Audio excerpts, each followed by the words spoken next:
Encore 2 points perdus pour Lille, samedi à domicile contre Nantes, avec un pénalty raté de Jonathan David.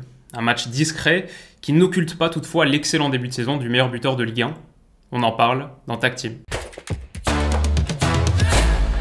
Jonathan David est un international canadien. Il est arrivé à la Gantoise en 2018-2019.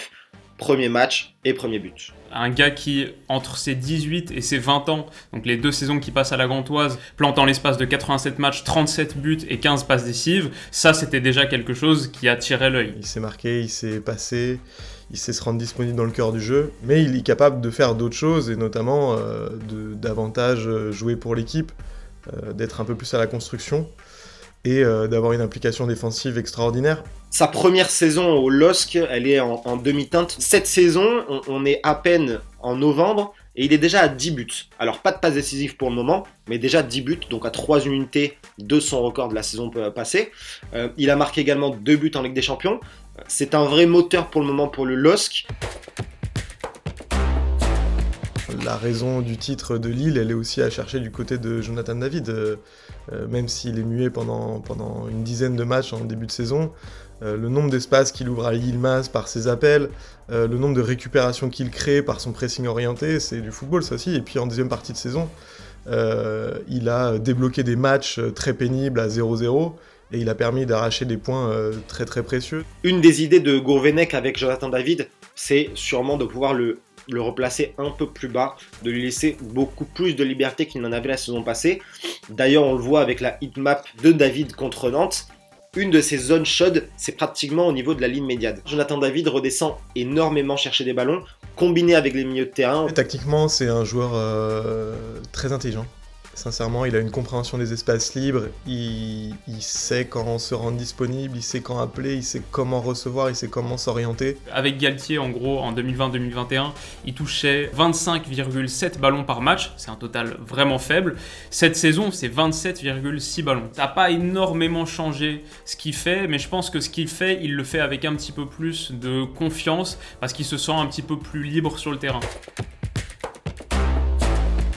C'est un joueur profondément altruiste, dans toutes les phases de jeu. Et c'est pour ça que peut-être il allait un peu à l'opposé des dogmes qu'on a sur un numéro 9. On dit souvent aussi un joueur qui peut être égoïste, c'est le 9. C'est un attaquant de pressing par exemple, redoutable, avec 19,55 pressions par 90 minutes. Sur les 365 derniers jours de compétition, il est top 10 des attaquants en nombre de pressions sur les 5 championnats européens. Ses qualités collectives avec ballon sont évidentes, mais sans le ballon c'est aussi très intéressant, et on l'a vu contre Nantes samedi, sur le but de Bouriac Yilmaz, il fait quelque chose de très particulier. Donc ça part de cette action où en gros on a Bamba sur le couloir qui élimine Fabio, qui percute flanc gauche, et là David qui fait un peu son appel préférentiel, c'est-à-dire fonce vers le premier poteau. Il coupe la course de Yilmaz pour venir aspirer 2 défenseurs, ça libère Yilmaz qui est tout seul pour conclure. Il n'a pas touché le ballon dans cette action, par contre il est décisif. David, en ce sens, est excellent de ce point de vue-là, parce qu'il ne rechigne pas aux efforts, y compris quand il ne sera pas servi.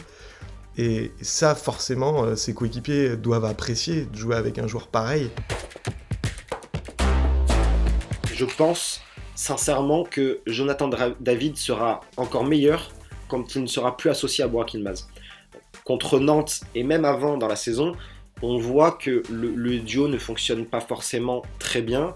Tout simplement parce que Bouriac Yilmaz parfois fait le même travail que David et n'arrive pas à se cantonner à un rôle beaucoup plus offensif, beaucoup plus statique en pivot.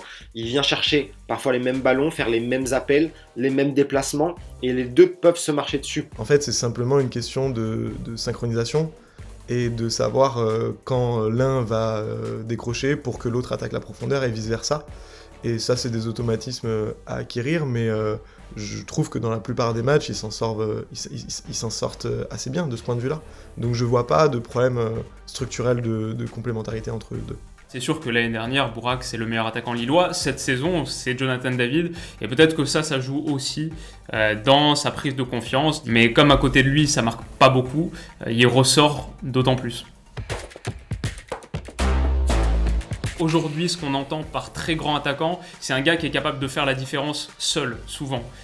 Et là, je vois pas ça avec David. Je vois surtout un attaquant de combinaison, de liaison, un attaquant collectif. Il a des progrès à faire dans les 30 derniers mètres, notamment dans la prise de décision, peut-être pour distribuer plus de passes décisives encore. Et il a certains aspects de son jeu sur lesquels ça paraît un peu encore léger, notamment le jeu aérien. Parmi les attaquants des 5 championnats majeurs, il n'est même pas dans le top 80% des attaquants qui remportent le plus de duels aériens. Il en gagne genre 0,2 par 90 minutes. Enfin, c'est vraiment super faible. Il a d'autres actes de progression.